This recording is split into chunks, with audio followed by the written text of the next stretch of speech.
Beyond that, the Civil War was fought over the state's right to govern themselves, whether it be popular or unpopular. They had all those rights when they signed into the Constitution. They voluntarily signed up. And so they reserved the right to, if they didn't like what was going on, to voluntarily leave this Union of States. And like I said, that started way back when the Constitution was first signed. They knew they could leave. Well, tension started almost immediately. Huge amount, obviously, a lot of war comes down to money. A lot of money to be made, a lot of money to be lost, a lot of money to be protected. So the South, for example, growing cotton, well, the strong ties to import that cotton to Europe were up north. A lot of stuff that happened was they take their cotton up north and they get and that local money stayed with the local shipper and came off the their products and services. And they didn't have the ports that they did up in north, nor did they have the trade in those ports. So that right there was a bone of contention. It's said many times, money is the root of all evil. It looks like when you look at the Civil War objectively, we can't help but agree. Well, free labor. Let's look at that.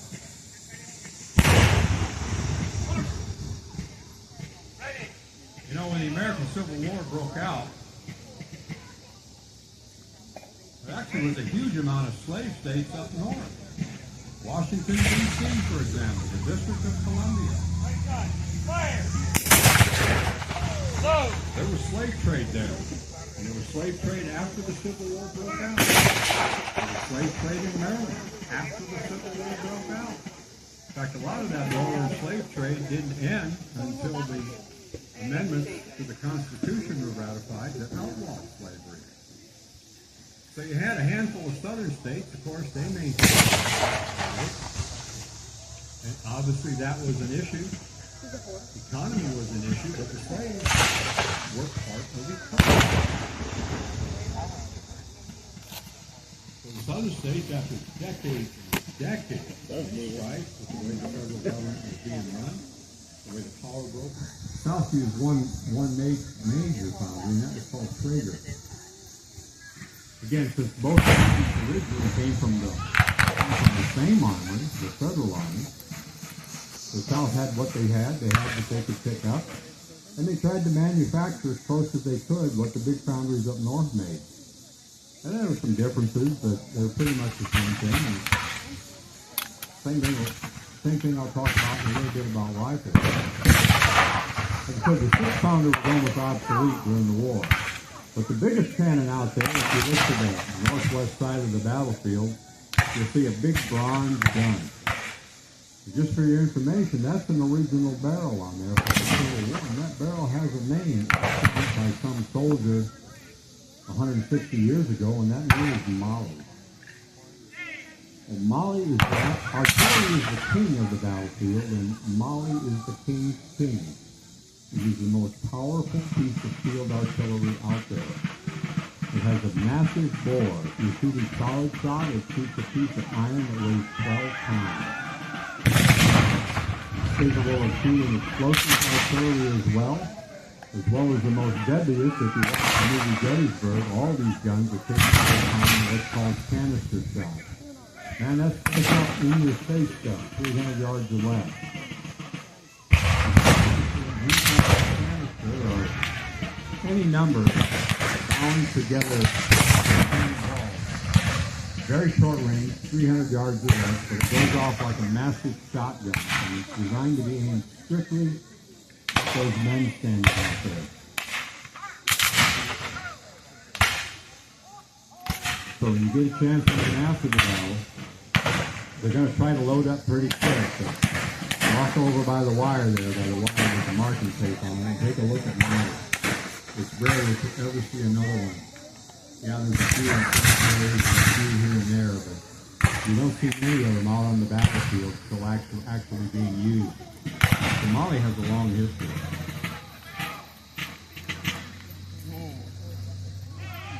talk about the infantry. For infantry at that time, when the Civil War started, and really throughout the founding of this country, we were designed to have a very in fact, there's a lot of things to help protect that civil army, and one of the huge ones is the infantry. Now, believe about it or not, believe it applies to it or not, but that doesn't matter. But the word militia is used for me. And when asked what is the militia,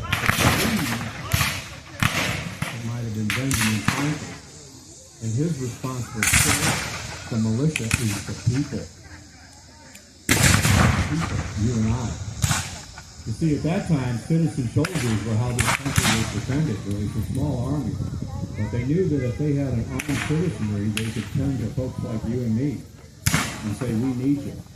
And that's why all this you hear about the states, the 5th Missouri, the 10th Tennessee, the 21st Maryland, the 40th Georgia, that's why they got states named. Those were armies that were raised from that citizen militia, from that armed citizenry, to defend the state, to defend the country, to defend the United Confederacy, to defend the United States.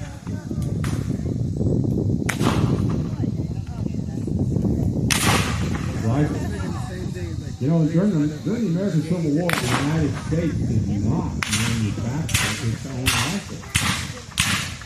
They had what the citizens had, they had what could be bought, most of it in England actually prior to the war or picked up. Of course, that was flintlock and smoothbore days, so they had limited range, although the rifle was exceptionally deadly if used within its capabilities. Shortly after the Revolutionary War, our first president, George Washington, well, he recognized that right away, that we need to build our own firearms here in the United States. So he picked out 2 exceptionally strategic locations that were located on borders, farther inside of the country than normal.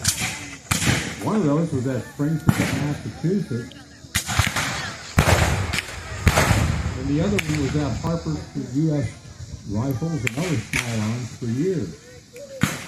And you hear later on that Harper became the target of an abolitionist by the name of John Brown. Well, he attacked that armory, took a lot of it over. Of course, they got held up in one building there. And believe it or not, it was the United States Marine Corps that came and defeated him. And probably even one of the most interesting was a very famous U.S. federal general led that attack on John Brown, on those radical abolitionists. Well, this general went on for years to become famous and world known. His name happened to be General Robert E. Lee.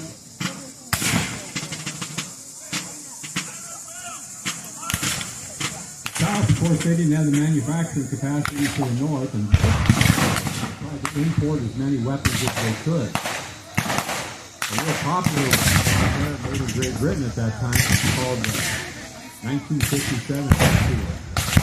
Now these were all rifle guns, so they took the distance of those early revolutionary guns and brought them out from 100 yards or less to 500 yards. Still, the early tactics were like you see today, not firepower standing in line. But toward the end of the war, it actually involved a lot of the way World War I was fought. That was defensive warfare. Digging down, digging in, putting logs up in front of your face to protect your head while you shot. So it wasn't all just like you see here. That became, I mean, even the smart generals figured out right away, well, this ain't working. We can match our firepower, but our casualties are tremendous. So we got to dig in. The Enfield, like I said, was used on both sides. The South, of course, did everything they could to import those guns, and the Union did everything they could to block the Southern ports, even all the way down to the Gulf of Mexico, to keep those supplies and equipment coming in. So it quickly became a battle of attrition, not just men, but materials as well.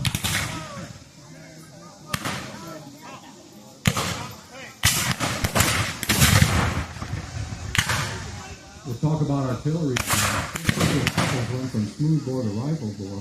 So did the artillery. The most popular artillery rifle out there. Actually, one was called the Parrot rifle. And again, if you look at the artillery corner in there, the gentleman in the mounted shell jackets with the red piping, they're operating Parrot rifle. Well, that was a rifle cannon with a reinforced wrought-iron band around the top. And it was aimed like a rifle. The sights on it just like a rifle. The one, of course, the most popular was called the Warning Sight. And it was a black, smooth thing that took the range of these guns darn near close out to 1.5 miles, if not 2 miles, with precision fire.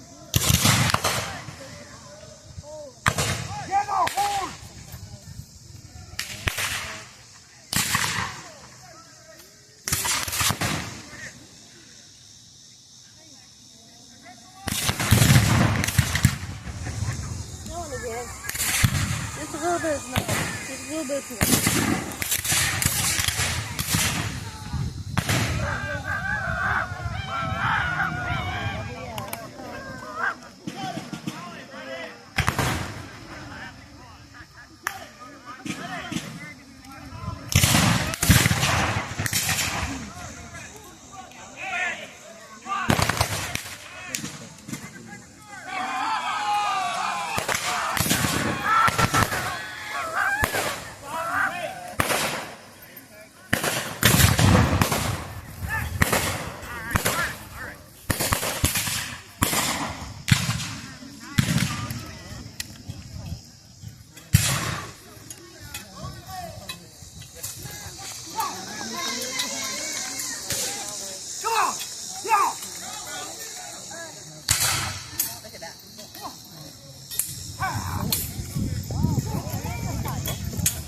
Bye.